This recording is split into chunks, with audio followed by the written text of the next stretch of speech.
Homer led the league in tackles with 85. The deep ball for Darius Prince, and Philadelphia's on the board first.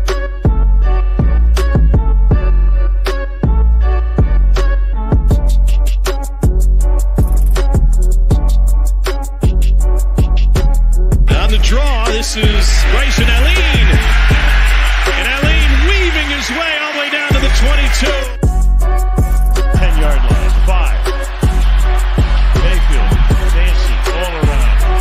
Throw as far as he can throw it. Jump ball coming. Crazy stuff.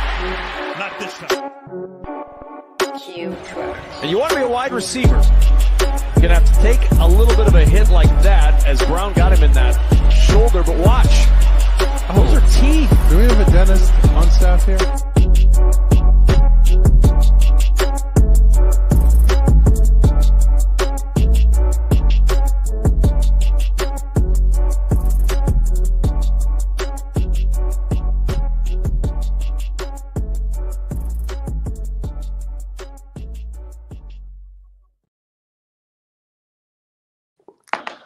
What's up, Shady Sports Network? I'm back here with another episode of Around the Indoor World.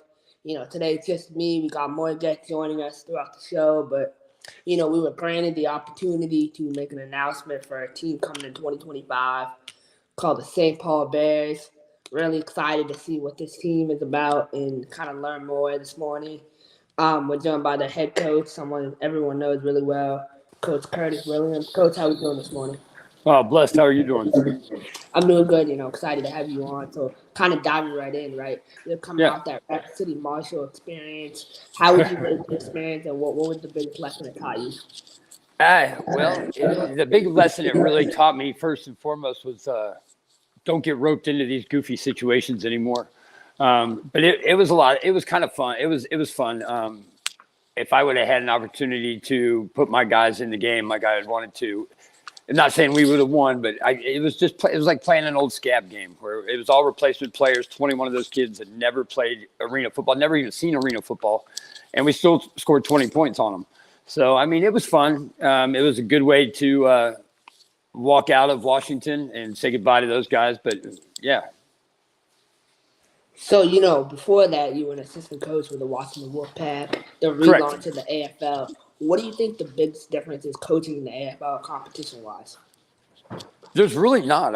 All the leagues that I've coached in, I've been in the IFL, the AFL, the AFL2, AAL. I've been in all of them, and there's not really a competition difference.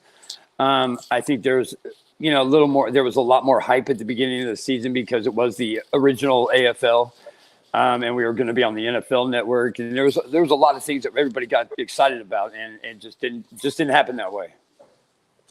As a coach in the AFL, what do you think the AFL needs to do to kind of stabilize itself and grow going into 2025? Well, I think they're doing that with Jeff Fisher becoming the commissioner. He knows a lot of people. He was always a good coach anyway, but with his connections, they're putting the right people in the right places to succeed. It's going to take a couple of years just to get it right all the way together. But it's barely hanging on, but it's going to hang on and keep going. I'm excited to see. And so, Coach, kind of going into 2025, looking towards a new opportunity. How did this opportunity with St. Paul Bears come about? Yeah, well, because of the financial situation in the AFL with Lee Hutton promising, which makes no sense anyway, is why the league would promise to pay salaries for players at such a high number. And, thank God in Washington we had a great ownership group. Those guys were fantastic up there. They went above and beyond.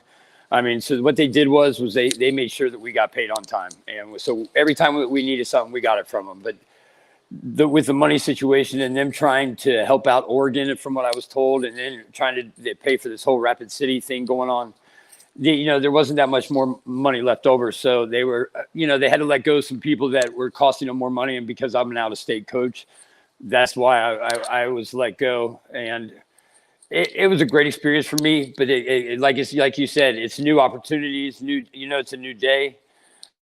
And that's where I got a phone call about this position, and then somebody had mentioned to me on Facebook about it, and I ended up speaking with the owner.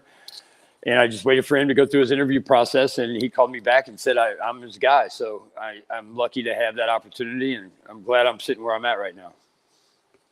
You being a veteran head coach, right? You've been around organizations like the Gillette Mustangs, Rapid City. Like, you've seen things run maybe not the right way, but you've also seen things run the right way with the Washington Wolfpack.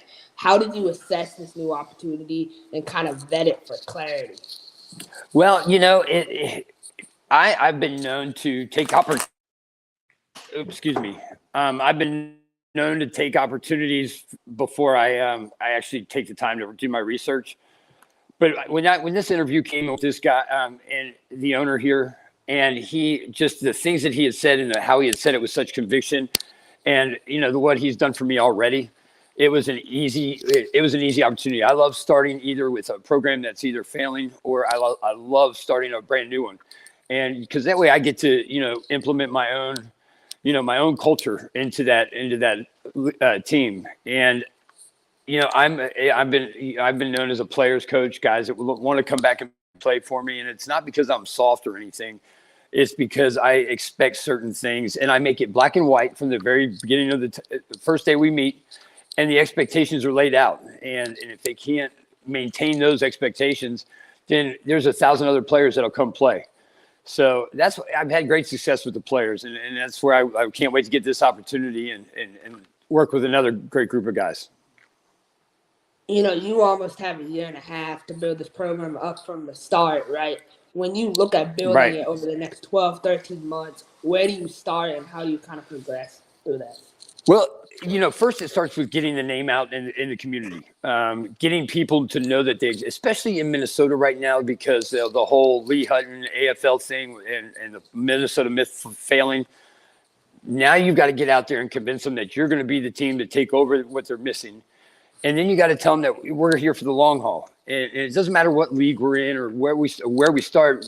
You got to start small with realistic goals, or you'll end up in the same position they are. So getting out to the community and getting them, have our name in a positive light to them, making sure that we get sponsors, good, solid sponsors that are going to stick around for years to come, and make sure they're well taken care of. The football side, inside the walls, that'll take care of itself later on. Right now, it's just making sure that there's enough money to sustain us throughout the season. No doubt, and I'm glad you have that relationship with the owner overall, so you kind of know what to expect instead of going through it with problems. You mentioned to me that every morning you catch 100 balls. When did that start, and how much did that kind of improve your focus and concentration? That started when I was lucky enough when I was in 7th grade, I started varsity football. And so I played 6 years of high school football, and it started then. I went to Michigan football camp, and that's what they requested, or they required us to do at the camp, was 100 balls we had to catch before we got onto the field. So it just stuck with me, and it's something I've always done. And now I'm 48 years old, and I'm still out here catching 100 balls in the morning. That's a really great routine. So, Coach, kind of going towards this last couple of weeks of the indoor season, what are some things you're kind of looking for throughout the industry? What do you mean as far as the AFL and what to look forward to? As far as like player personnel and certain things you kind of implement to your program. Well, I mean, first you've got to establish, your culture and what you want your program to be about. I mean, because you can say anything you want in the media and talk all this good game, but it really has to start with a good, groundwork. A framework has to start. Like I require my guys to do community service hours, but we do them as a team. That one way to get our name out into the community. But as far as player personnel, that'll take care of itself just because of the opportunity that we're giving some kids. And I've got a lot of guys already calling me that are, Coach, I'm ready to come play for you. So I'm really worried about the players. And come about September, October time is when I'll start focusing really on that. Right now, it's just kind of making sure that we have that good framework, that good, base for these guys. No doubt. That totally makes sense. And I'm glad that you're taking those steps to kind of, do it in stages instead of rushing it all. Coach, I really appreciate your time this morning. My final question for you, if you have one word to define the 2025 St. Paul Bears, what would it be? We've got two things that we're going to do, and they're 2 words, but we are a controlled chaos offense with a humble beast defense. So that's basically how that's going to work. No doubt, Coach. I wish you the best of luck, and I'll talk to you here soon. All right, stay blessed. Take care. Thank you. Yes, sir. We will hit a commercial, and then we'll go back to previewing some other leagues.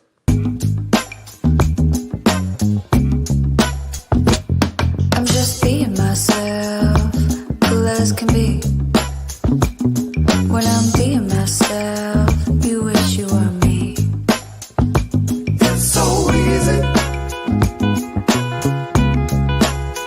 Get out your own way.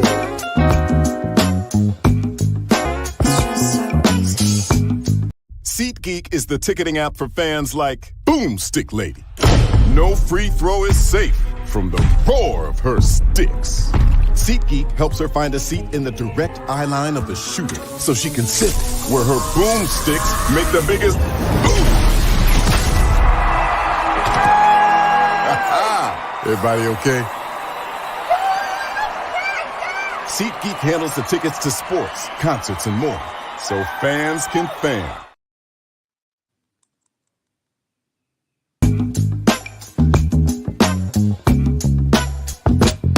I'm just being myself, cool as can be.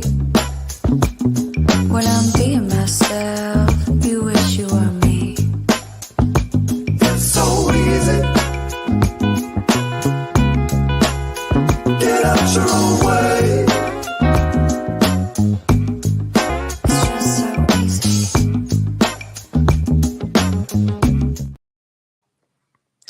So, the first league I kind of wanted to take a look at how we do it every week is the AIF, the American Indoor Football League. I know there's been a lot of hiatus with the league, with the bye weeks and teams moving around and stuff. But overall, I think we have a great championship game coming up with the Corpus Christi Titans traveling down to face the Columbus Lions. I'm really excited for that, what they got going for that championship game. It's going to be a great matchup. I can tell you Corpus Christi is... I can say with confidence, Corpus Christi is going to be easily one of the, if not the best team Columbus has faced in years. In terms of just the way they run that program from top to bottom, what they got going with Kevin Cecil and Hector Garcia, they run a tight ship. The type of players they brought in with Richie Anderson, LeBaron Mallory, so many great guys who have played the indoor game. I believe Corpus Christi will be able to compete, and we'll kind of dive into that more as we get closer to the AIF championship. But I'm expecting a really good product in terms of the production value. I think the AIF prides itself on good production, and I'm excited. And then we have an announcement coming from Corpus Christi. It was posted by them, so I'm excited to see what that could be here on June 15th, I believe, is the day. So excited to see that. But championship game is coming here on June 14th, Friday. Before that, today we have Saturday, June 8th, we have the Peach State Cats, which is a semi-pro team in the area. They played the Carolina Cobras earlier. They're traveling to Columbus, and they're going to play. I'm interested to see who gets to start for Columbus. It's going to be Marcus Brooks. It's going to be Joe Newman. Who is it going to be? I think it's going to be Marcus Brooks. I think it's going to be a tune-up game for that offense. Get Deloach and others, available, ready to go. And I think Deloach has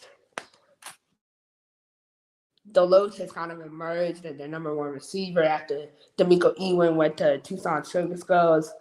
I think it's exciting, right? You look at the receiving stats and the stats AI website. Marcus Brooks has thrown for 1,269 yards. He's thrown for 34 touchdowns. The next closest is Jeremy Hunt with 11. I find it impossible to think that.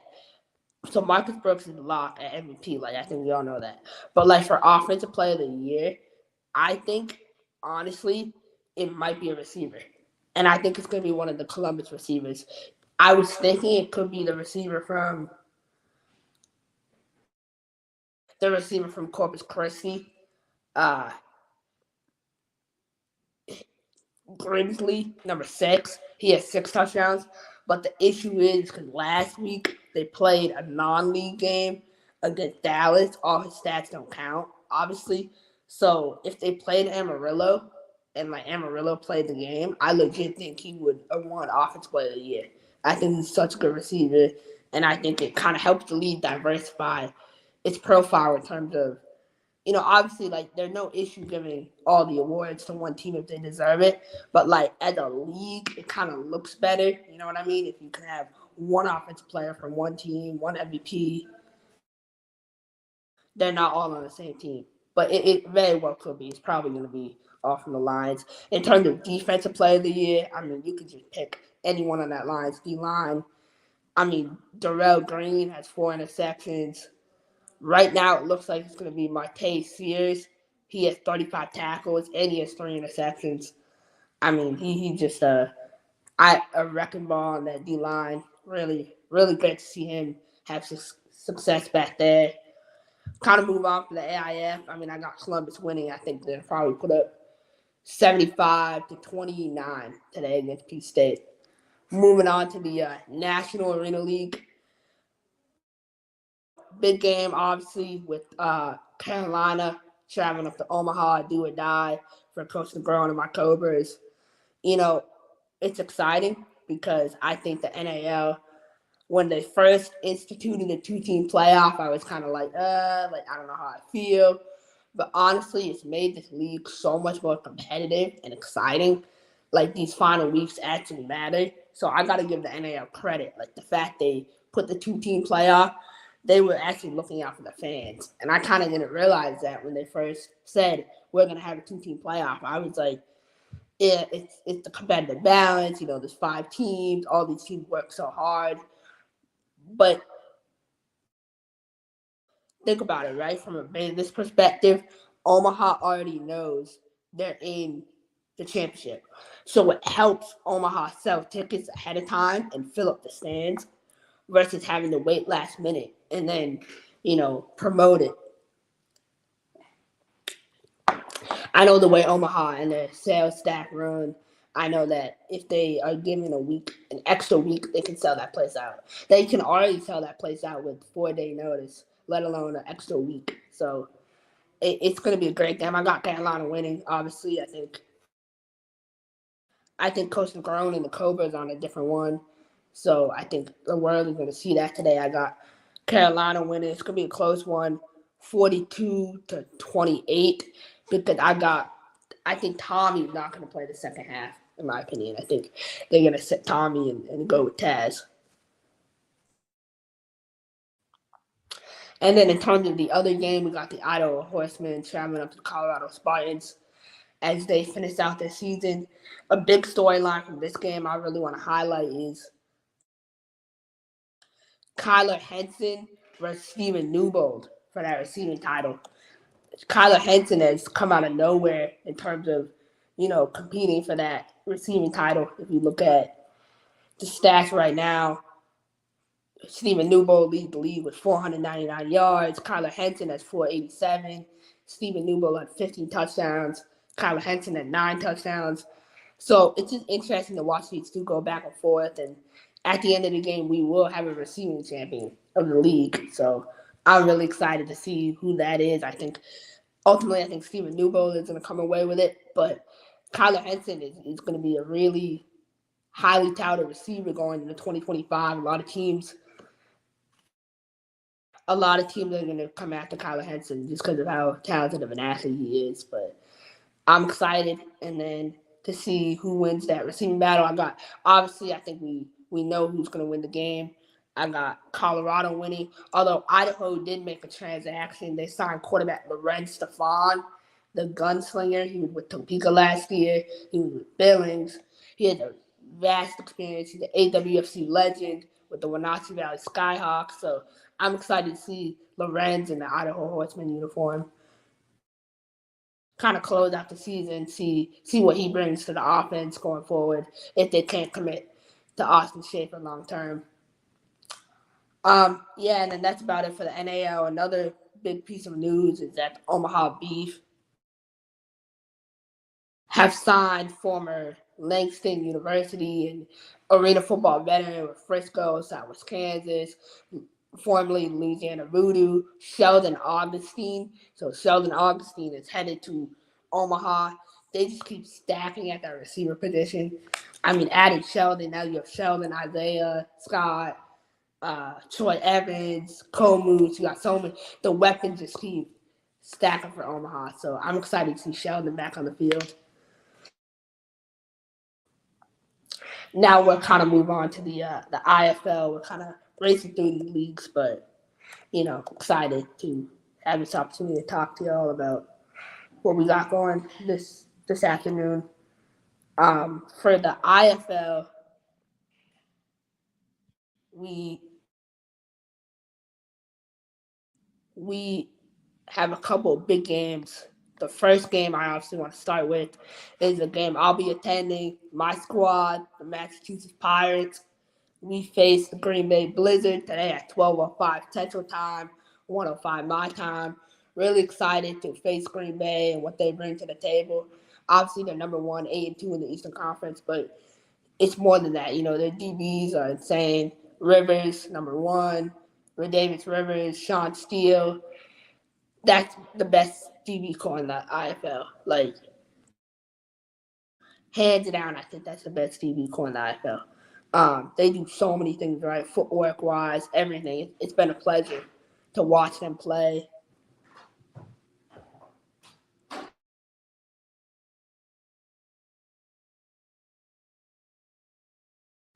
But it's been fun to watch them do their thing.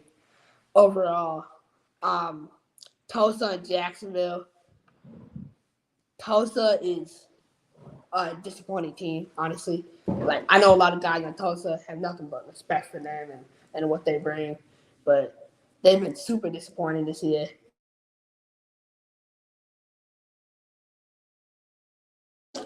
In terms of just kind of starting up high, going back low, I hope they can bounce back. Their defensive line is one of the best defensive lines I've seen in person. Got a lot of respect for what Coach Timberlake, formerly of Oklahoma, is building over there. I got Tulsa beating Jacksonville. I think Jacksonville is going to be too dinged up. They got a quarterback in Aaron Aiken coming in. He has to learn the offense. So we'll see. They also released N'Kosi Perry, which was kind of surprising to a lot of people. It's like when you have a Division I quarterback who started at Miami, started at FAU, threw for 69 touchdowns and 22 interceptions, and you don't really play him. It's surprising, really surprising. Why you bringing a guy that high caliber not to play? So I got Tulsa winning that. Duke City at San Antonio. This is a sneaky good game. Just because I think Duke City has gotten better. Obviously, I think San Antonio will win this game. I got a score prediction. I would tell you probably 49-35. I got San Antonio winning. Then we got Frisco at Quad Cities. I like Frisco in this game. Frisco is going to win by 2 scores. I'm going to say 45-31. Not really much of an explanation there. Vegas at Sioux Falls. That's another sneaky good matchup. Vegas at Sioux Falls. I got Vegas winning, going into Sioux Falls and beating Sioux Falls. But it'll be a close game. It'll be fun. I think it's going to be, let's say, 52-48. High offensive explosion. Arizona at San Diego. San Diego is another team that kind of fell off a little bit. I got overall, I think San Diego will win this matchup in an upset. It's in San Diego. They have that advantage. I got Nate Davis and the Strike Force beating the Rattlers for the second time this year. I think it's going to be 64-61 San Diego. Moving on to our next matchup, we got Tucson at Bay Area.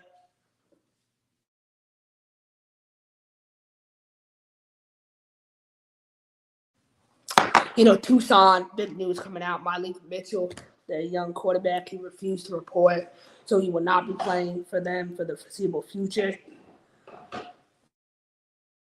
Obviously, knowing Coach Back personally, I know that how hard that is on him. They signed Zach Reeder, former Iowa, Minnesota Myth quarterback, to come in and kind of replace him. So it's going to be interesting. So I got Bay Area winning this game. I think Tucson is too beaten up. Although they got two new receivers, Lacoriante Gonzalez and Tyrone Laughinghouse, who were traded from Duke City to Tucson. So it'll be interesting to see Tyrone Laughinghouse reunite with Coach Back. I love to see that. But I got Bay Area winning this game 52 to, I'll give Tucson 38.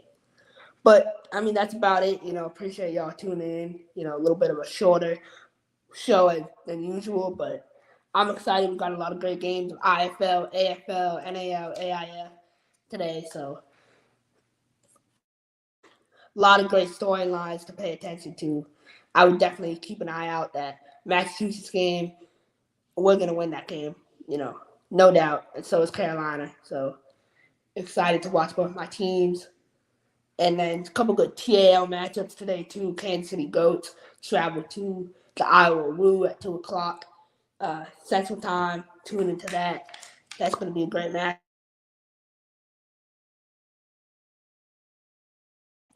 We got the Albany Firebirds traveling to the West Texas Desert Hawks at 4:30 Eastern Time. So just a great day of indoor football starting at 1 o'clock Eastern and going all the way through. So a lot of great games to watch, a lot of great storylines, big week, and I'll see y'all next week. I'm a game changer.